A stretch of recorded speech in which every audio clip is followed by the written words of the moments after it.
We start out with some very sad news today. I just heard it driving in. Oh, no. I know you guys were thinking about this, but a Lamborghini, okay, which goes for $200,000 to $400,000. If you want one, you have to wait 18 months to get it. A brand new one. Yeah. Or used. Is it brand new? No, it's brand new. Okay. Isn't that awful? Oh, Terrible. man. I was going We to order should cancel one. the podcast because Absolutely. everybody watching or listening probably wanted a Lamborghini. You have Yeah. to wait. I know my son does. That Yeah, was well, that was my plan after this. I couldn't That's believe it. Game it. over. If you think about it, if you have $200,000 to $400,000 to buy Yeah. a car, you expect to get it when you want it. That's true. And how you want Yeah. it.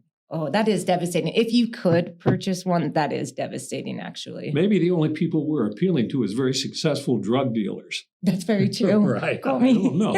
Call me. Hello, everyone. Welcome to another edition of Odyssey House Journals. I'm Randall Carlisle, along with my co-host, Rachel Santizo, Good morning. and our guest, Alex Jeffs-McCrae. Hello. Welcome. Thank you. Welcome.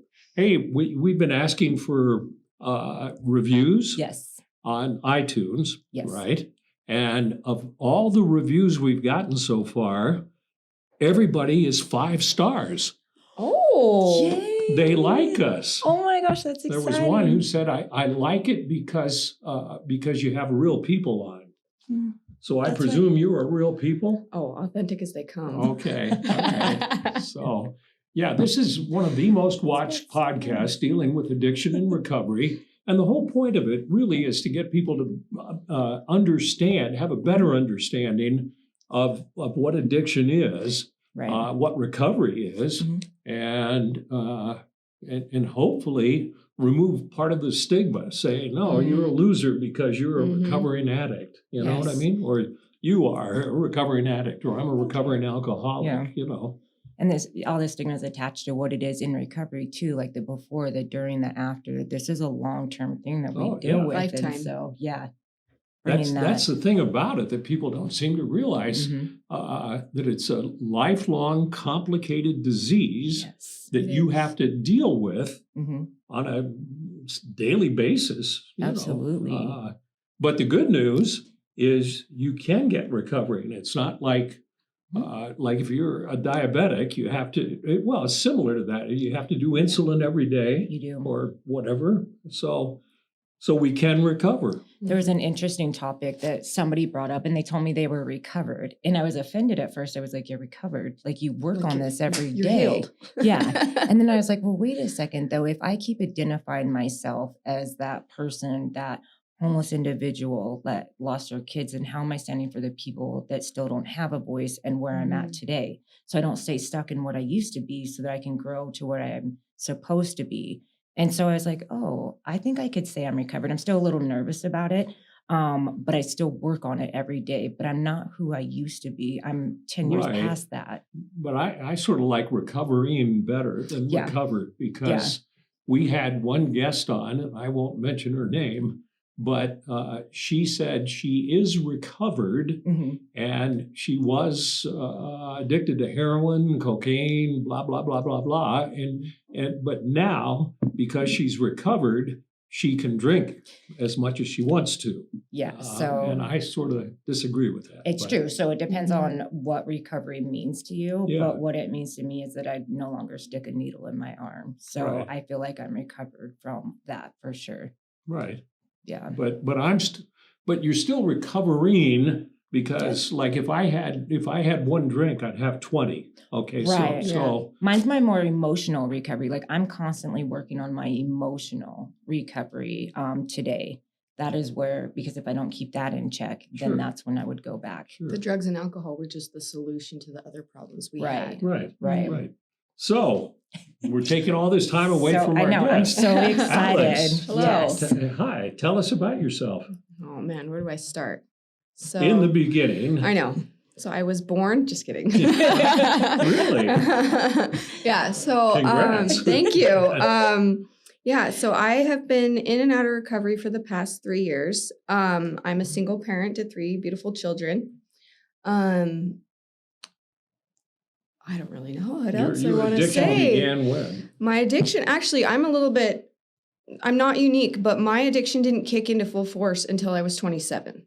I got divorced. I was prepared to be a single parent of 2 children, and I found out a week after I left my ex-husband that I was pregnant with number 3. So that was really hard for me. I went through my pregnancy, going through a divorce, and then once I had my child, I was about he was about 5-6 months old, and I got into a relationship with an addict, and I think I had postpartum depression, and that kick-started my addiction. What's Ooh, drug what of is- choice? It started out with meth on the weekends to just party. And then I had to use heroin to come down to be a parent.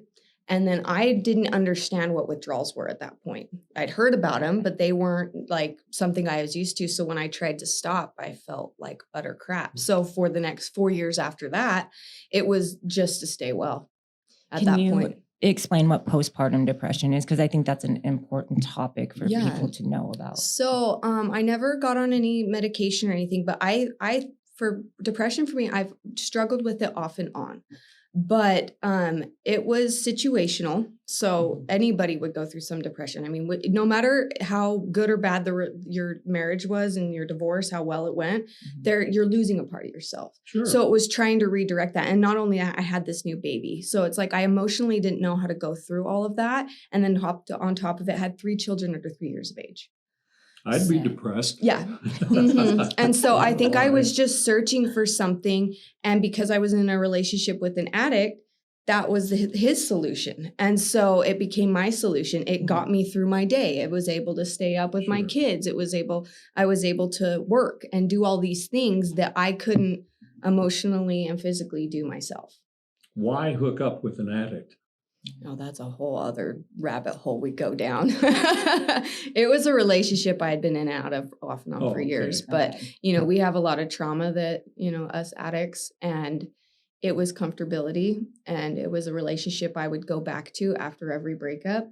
And he happened to be deep in the throes of addiction. So, So I have a question. So you said meth and heroin, and here's a big part of your story that I think a lot of people should hear about is that you're from a rural area, Utah County. yes. So, because I think Rural County, Utah I County. know they don't have drugs there. For Heroin, people right? around the country and around the world who watch or listen to this, it's like, I don't know how you would describe, and like we're recording this in Salt Lake City, which is a large metropolitan area. But when you head south, you go to a county that is predominantly Mormon. Happy Valley. Well, Happy Valley, yeah. That's the nickname, right? Yeah. and extremely conservative, probably 99% Republican. Yep. And a lot of rural areas still. And there's a lot of farmland, a lot of orchards and things like that. So what was it? Yeah, I was born and raised Utah County. I came from all of my extended family is actually Mormon. So not only was I the only person in my family that wasn't religious, I was also the only one that got a divorce out of all the grandkids, out of my siblings. I was an only child between 2 parents, being flip-flop between homes. So it kind of like enhanced that feeling of I'm alone. Right. And but growing up in Utah County, not being Mormon, that puts you in another category. So who do you hook up with? You hook up with the ones that are accepting, and it happens to always be the drug addicts. That feel like they don't belong as well. Yeah, because they feel you like have they that don't belong. similarity in a sense. So I did fall into that a little bit. And then as far as being a single parent, I just got connected with the wrong people, and being a single parent, like that's one thing about my story, like you said. Nobody knew. I was a complete functioning addict. I always had a home. I always paid my bills. I always went to work. I took care of my kids. Like nobody knew. My family didn't know. When I'm in the throes of addiction, I'm the best liar ever. I can lie to your face and have no remorse. Yeah, it's. Or are you lying? I know. Wait, I know. It's right. It's scary. A lot of people say that functioning addicts are almost the scariest because your life doesn't. Like, once you put a needle in your arm, or you start, as I like to say, once I pop the Pringles can, once you stop, you just can't stop. Yeah. A lot of people, they go downhill really fast. Mine was really progressive. Like I said, I was in about 4 years of hard addiction. Most people had no idea. I would wear long sleeves. Nobody knew that I had scars on my arms. Like it was totally holding jobs. Wow. No idea. And you can relate to that because I you can say you were relate. functional. Yeah, When I people, was, for those of you who don't know, I was a TV anchorman for over 40 years, and I was a functional alcoholic. yeah, And until I found recovery, I never really admitted it to anyone. Yeah. All four of my ex-wives, they'd say, you're an alcoholic. And I say, no, I just drink a lot. Yeah. You know, I don't have a problem with drugs. They have a problem with me. Yeah, exactly. So what prompted you to seek recovery at some point? I mean, were you happy with your life when you were hiding all this? Yeah, no.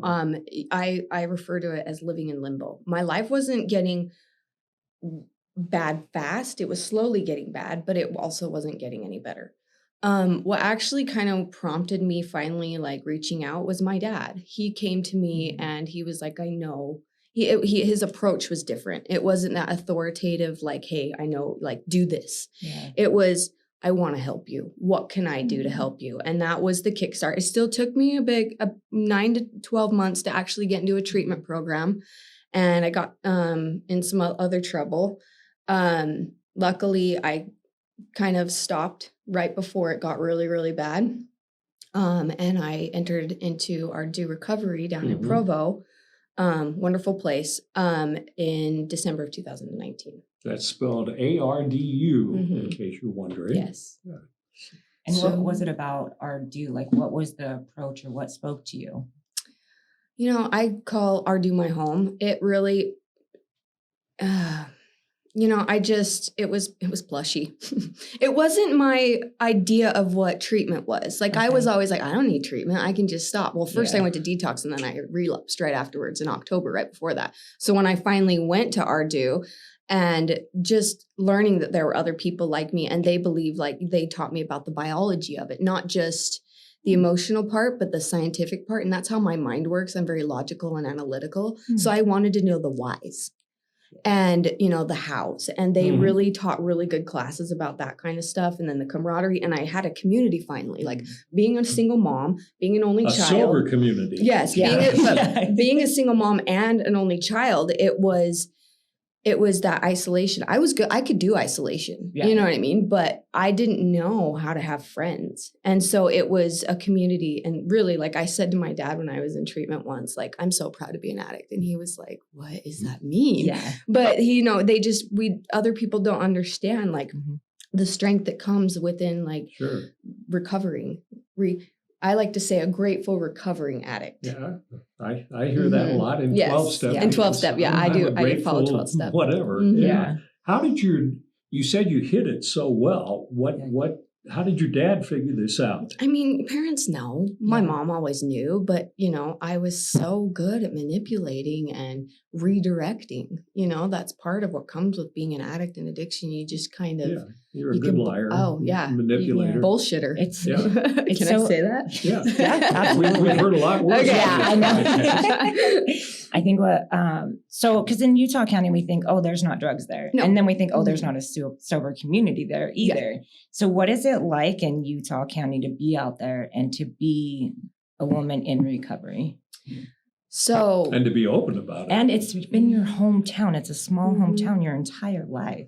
You would actually be surprised how big the sober community is. It's from all the way from American Fork all the way down to Payson and further. Yeah, I got into sober softball. That's huge down in Spanish Fork. Just people at the rooms. I mean, you would go to a meeting, sometimes there'd be 70 people in a meeting. Wow. Like, people think that just because it's Salt Lake and there's a higher number of people. No, it's really saturated. And there's so many treatment centers and everything down there that it is its own little community. I heard Springville was a hotbed for drugs. Isn't every city a hotbed for I- drugs I in some way, shape, or Where would you form? go? Like, I don't know. I don't know. So it's just as easy Yeah. to get drugs in Utah County as it is in Salt Lake County. It is. Well, I would come up here to get it.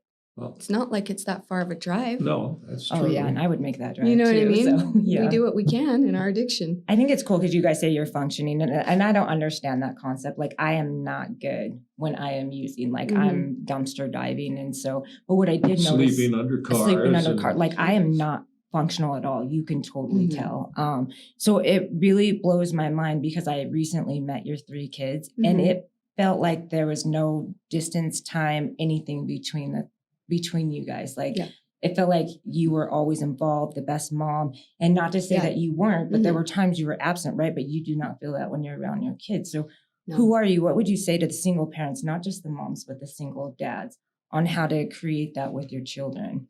You know, I think they saved me. I think they actually saved me from not going further below because I had to. I made a commitment to them by having them. And I think just the way that I was raised and the person that I am, maybe, but you have to show up for your kids in some way. I may not have emotionally been there completely for them, but I was physically there for them. So you never lost them like Rachel did with her kids. You know, and I have parents that kind of helped me, like would see when things were getting a little bit, you know, maybe they were enabling a little bit. And sometimes they say, maybe if you let me fall, I would have caught on sooner, but everything happens for a reason. And I think that they did. I have a huge support system with them. And I did not lose my kids. I have had full custody of them the entire time. How old are they? I have a 10-year-old daughter, a 9-year-old son, and a 7.5-year-old boy. Wow. They're so cute. Her daughter calls her basic. Like it is the cutest thing ever. Yeah, she goes, Mom, you're so basic. Now, are they all aware of the struggles you've gone through? So when I was in and out, I had a couple relapses throughout since 2019, short ones, but they happened. And I would always tell them that they know what RDO is. So they would always say, I would tell them Mommy was going through like a depression or something like that. And so they thought one time it was a yoga retreat. And but what I've done this last time is I got honest with them and I sat them. My youngest doesn't necessarily, he's still not mentally there nor cares. But they know they have came to see me at RDO and things, but I had to have that conversation with my older two. And I had said I was doing some step work and my son saw me writing something that said alcoholism. He's like, well, you don't drink alcohol. And I had to, that was my in. I almost tried to hide it from him, but I was like, no, I'm not going to this time. Yeah. So I was honest with them and I said, Mommy used to do drugs. And it's opened up a whole other dialogue with my kids that it's actually, we've gotten a lot closer and I can teach them things that I've learned throughout what I've learned in my recovery. So who are you today? Like, what are you doing with your life? Well, I work for FTR. You do? I do. Which is Fit to Recover, which is how would you describe it, Rachel, since you work there now? I would describe it as a nonprofit recovery center that helps individuals with substance use disorder through fitness, nutrition, community service, and creative arts. So it's a holistic approach for long-term recovery. Yeah. Which is so important for recovery. I mean, you presume in most treatment places that you're going to be sober for the time you're there, you presume. Not always the case, but the key is how you're living your life, which is what FTR helps you to do. I mean, Odyssey House takes our clients over to Fit to Recover, and they look forward to it because they learn about, they like the physical activity the best, but they learn about, nutrition and expressing yourself. The other thing that's interesting about FTR is that one of the pillars that you guys base your program on is service. Yeah. Yes. And that, describe what service is, because it's important. I mean, if you think about the 12 steps, that also includes service in getting outside your head and thinking about other things. Well, I appreciate you asking because I actually brought the service pillar to FTR back in 2014. I didn't know that. Way to go. Yeah. And the reason why is because when I'm of service, one, my brain operates the way that it does. And so I had to learn to accept who and how I am. And so when things get crazy in my mind, because I will create all these stories, when I'm of service, I'm not thinking about anything else. I'm stepping outside of myself. I like to give back in areas where I've done damage, which allows me to make an amends to my community, to myself, to people around that I may never have the opportunity. And it makes me feel like I'm not this piece of shit that I feel like I am when I'm using. It's completely opposite of everything that I once was. And so being of service is just, honestly, service is what keeps me sober. Well, it makes you feel good. I mean, in a semi-selfish, non-selfish way, you're helping yourself by helping others. Absolutely. Just like her dad going to her Yeah. was the thing, just saying, I see you and I love you as you Yes. are. That's what I want to do to those that don't have a voice, and they may never have a voice. Mhm. Because we're all three sitting here, but we're not special or above anyone Yes. else. Oh, We put no. in the work, but Yeah. I don't know how I'm sitting here. And I'm constantly reminding myself of that because I'm not better than anyone. No. I don't know. I don't have those answers, but I spend my life trying to help others. It's a gentle, understanding approach to other people who are dealing with the same issues that we've all dealt with. I was thinking about your dad's conversation Yeah. with you. Mhm. I mean, if he would have said, Alex, you got to Mhm. stop doing drugs. You're a, Mhm. you're a Get your shit loser. together. You can't Heard do that all a million kind of times. stuff." You know, Mhm. that wouldn't have sunk in at all. No. It sounds like he was an amazingly understanding dad. He still is. Yeah. He's a huge rock in my life. And Yeah, it gives you that permission to be vulnerable with Mhm. who you are and how you're really feeling so that you can Yes. get the help that you Mhm. need so you can start identifying what it is, the core issues, and what you're truly going through. exactly. Which is how FTR deals with your Mhm. clients, or Odyssey House deals with our clients. You know, you never walk into a place and people say, you got to clean up your act. You're screwing up. Just stop. You know, that kind Yeah. of Just stuff. stop. Yeah, Just just stop. remember, I'm an old fart, but the drug thing, when Ronald Reagan was president, his The wife AIDS. took up. His wife was part of the anti-drug movement Oh, at yeah. the time. And Yeah. wasn't it just stop or don't do drugs? I think or- it was, this is your brain on drugs, and they would crack the eggs. Yeah.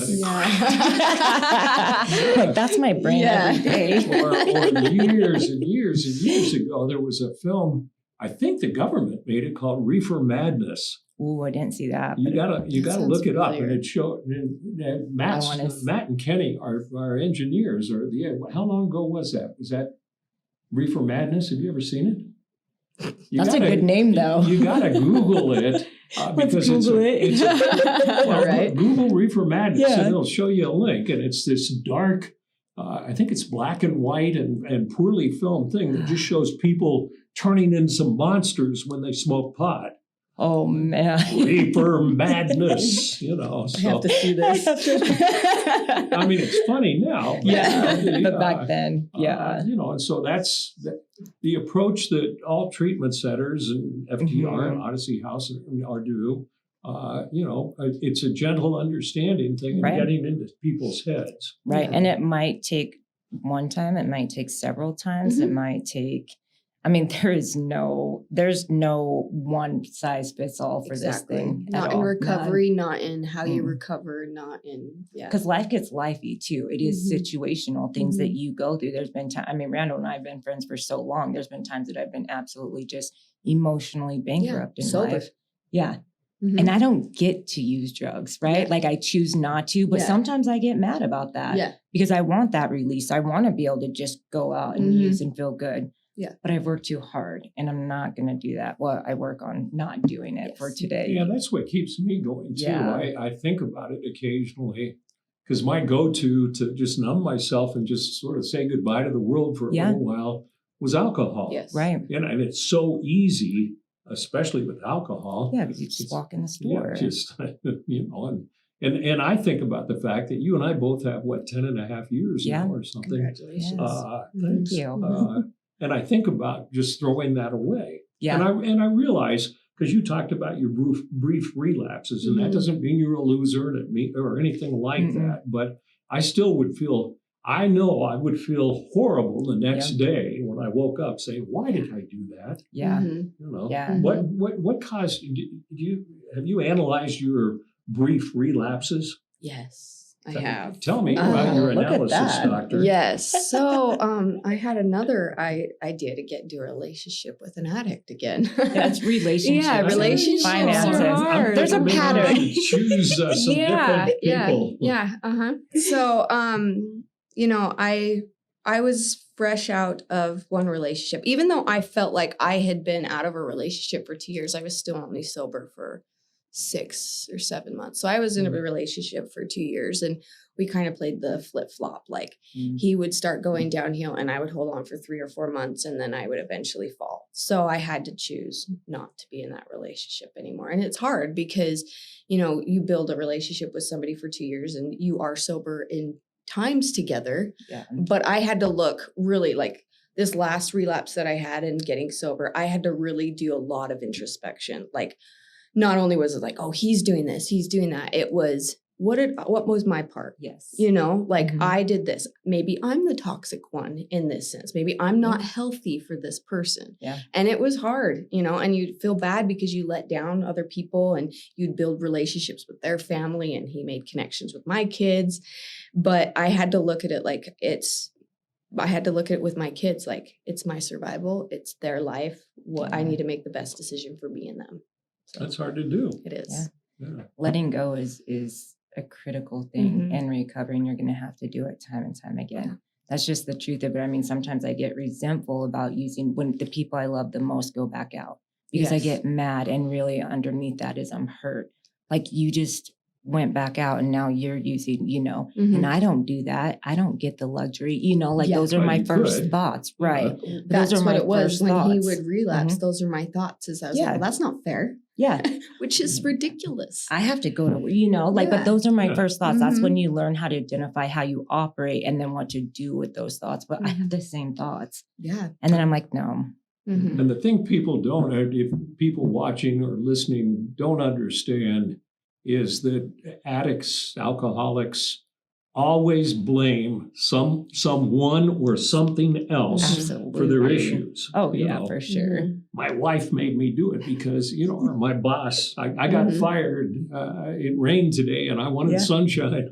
You And there know. can be truth to that too. But Mhm. the other side of that is you allow it. Yeah. Why are you allowing that stuff? And why, you know, it's you allowing it, regardless if the whole world is doing you dirty or Mhm. wrong, you're still allowing it in your space. So you have ownership in all of it. And that's the fun part about being a parent in recovery now is my daughter will say things like, oh, it's your fault that I stepped in the puddle because you told me that I could wear sandals. And I'm like, but it was your choice and it's okay. You know, it's like that just came off the top of my head. But things like that and being able to be like, yeah, I'm teaching my kids like accountability. Like just because that happened, like it's not anybody else's fault. It was your Right. choice to do something. Yeah. He made me it's mad. been fun. No, you made yourself mad. Yeah. Exactly. You know. You know. That's a hard concept for people, you know, whether Mhm. they're alcoholics or addicts or whatever. Yeah. It's a hard concept. Mhm. A lot of people blame other people for everything. Well, and for your own happiness as well. So, Yeah. like, I was struggling this week. It's just been a long week. I started school, we moved, like, so many things. And so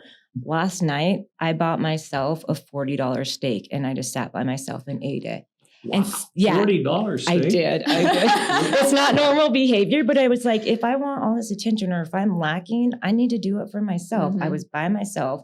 I went and ate a Mhm. $40 steak by myself. Was it good? It was delicious. And it was the best date night I've had. I love that With for you. myself. Yeah, it was so good. That's why I'm like, oh, I feel better now. Yeah. I gave myself love. I think Well- that's important. And what would you have paid if to go out and buy a shot of heroin or meth or pot or alcohol? That's true. I mean, Back in, and you wouldn't think anything about spending $40 on drugs. oh, yeah, Yeah. not at all. You spend $100 a day, but I can't even buy a $40 t-shirt. I know. That's why I'm like, it was really Yeah. hard. But I was like, you know what? I deserve it. I work Yeah. hard. Like, I'm Uh-huh. going to school I again. like that. Yeah. And it was a good steak.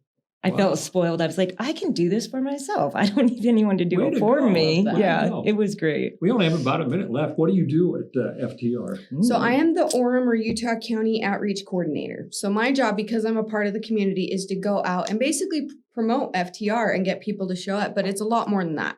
FTR, the Salt Lake location, has had a lot of focus. So now we're going to focus on our Utah County so we can start expanding. I want to start bringing down nutrition. We got to get the creative arts pillar down there. Our service, that's part of Yes. my job, is to get a service going around monthly. I reach out to new clients and go into treatment centers. So that's how I found about our do was, FTR was our do doing what Odyssey does. Sure. So really just connecting with those people and being a part of the community to get them to be a part of FTR. Rachel told me that she's proud because she hired you. I am very Yeah. proud. She's my spirit animal. I think she made a good decision there. Yeah, you did. for the people, like, of course, I love Alex, but for Utah County and the people, like, Alex is perfect and it empowers her and it Right. shows It our does. kids, and it's what's needed out there. And I Mhm. cannot wait for this next year to see what happens in Cool. Orem. I'm really Mhm. excited. Alex Jeffs-McCrae, thank you for being here Thank with you us. for having me. Yeah, Appreciate thank it. you. Good to Mhm. see you again. You Thank- too. Thank you for watching or listening to another edition of Odyssey House Journals.